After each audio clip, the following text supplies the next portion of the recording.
Hi guys, this is Bayatandwa and I just made ujeqe, ikabishi, kanye, roasted chicken. Please enjoy the video. Okay, we'll start by prepping our chicken. As you can see, because I don't want to use the whole thing. Yep. And then after washing it, it on. But then I'm now my paper towels and yeah, I'll use this one. Yeah. I know it's not a paper towel, but then it does the work. And then ngasengisusa lokhu ekungadliwa, and then sengiyaqala ke la sengilokhu nje ama herbs. Why ngizowakhohlwa? That is coriander and parsley. Ngizobe sengiwahlanganise ne-ram. Just because anginayo i-butter, like anginayo nje original butter, nginelo majarini. But then it did the work and it was amazing. And then ugarlic lona, yeah, uzobona sengizokwenza kanjani. And then when we're done, sizobe sesihlanganise-ke lezi zinto lezi masiqeda ukuqhuba la sokuhlanganisa ndawonye esitsheni. Yeah. And then bese siyifaka kwi-chicken yethu. Yeah, you'll see. And then ngisakuhlanganisa lana. I didn't use this thing aromat, yeah. Ngingacabanga ngabe ngasho ukuthi no, angiyeke kanje. And then uyifaka phakathi kwesikhumba ke, and then bese uyispread all over isafesi chicken. Nangezansi kumathayi, yeah, ngenza kanjalo. And then lapha nje wathi ngibona ngithatha isipasi ngingacala ngisifake noma ngingasifaki. No, I decided otherwise that no, angisiyeki, ngizosifaka ngaphezulu uma ngabe sengiqede like this whole process, because kumele ngiyifake nje kuyona yonke indawo ekwazi ukufakeka kuyona, uyabona. Siqhubeka nje nakho, it works. Bengicabanga the whole night ngizobe ngiyiphupha noma bekwenzakala, but then I wanted this so bad, and mhlawumbe bengizokhala ngisho ukukhala if but ngingawazanga ukuyenza. Yeah. And then ngela sofaka isikani, sifake paprika and our chicken spice. Bese ke sifaka what you call oil ngaphezulu, bese ke siyagraba ke, and then bese siyeke kancane just to marinate. And then ke lapha ngisusa isidununu. I think this is dununu, but then ke ngase ngayigcoba ilo ngisho iphiko.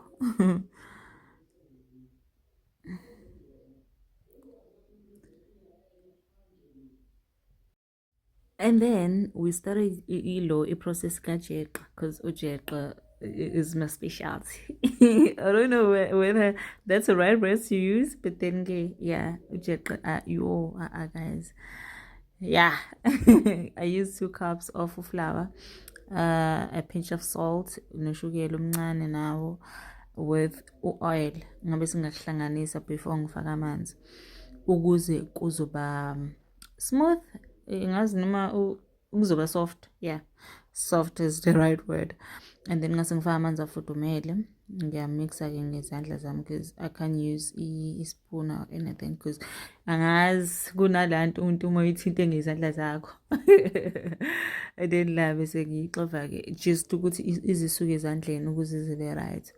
And then ngase ngicina sengiyifaka kwi-surface, because ilo I think ngiyisebenzisa isitsha sisebenzisa angikaze ngiqobele kusona, and it was so bengajwayeleki mangisho kanjalo, lati ngingajwayeli. And yeah, lati sengenzela kwi-surface, and then bese ke ngayenza yazi yagcina sisukile ezandleni. Ngase ke ngiyayibeka ngiyise emnyango, ngase ngiqala ngenze ikabishi lethu lizoba ukhari ke. And then ke that's it. So bese ke manje sizoqala ke i-process yokupheka ke, ngoba izinto eziningi sesizenzile. And then ikabishi ngiliqoba ngenye indlela mina, hayi angazi noma indlela e-right noma akusiyona indlela e-right, but then ke it works ekugcineni kosuku.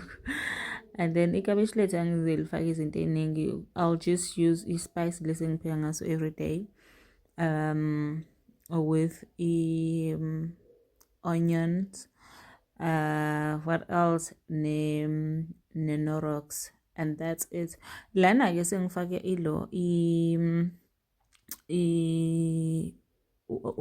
ujeqa wethu sengiwufake ey'nkomishini. Angijwayele ukuwufaka ey'nkomishini, ngijwayele ukusebenzisa isilo, uplastic wesinkwa. And then ke yeah, uma ngisekhaya, but then ke ngoba ngikho ekhaya, yeah. Sengiyawufaka ke la. We will cook it for like 30 to 45 minutes, but then I feel like that's so long.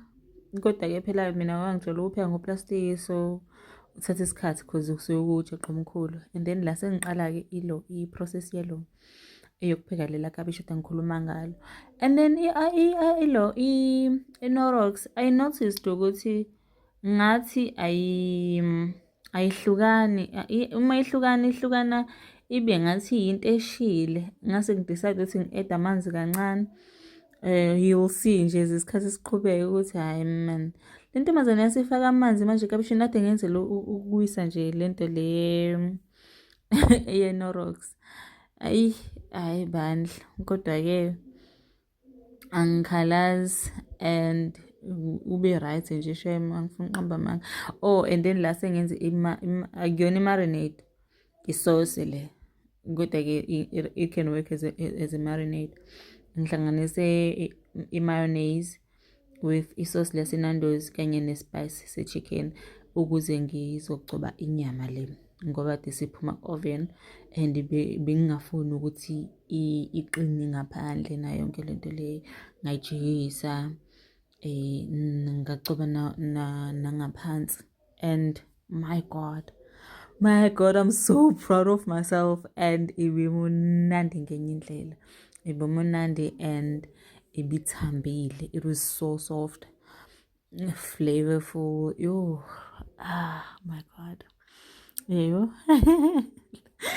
I'm so proud of myself. And la sengiqhubulona ke, iphutha engilenzile-ke, u-trial and error, uhlezi uzoba khona ku-error, ningakhathazeki.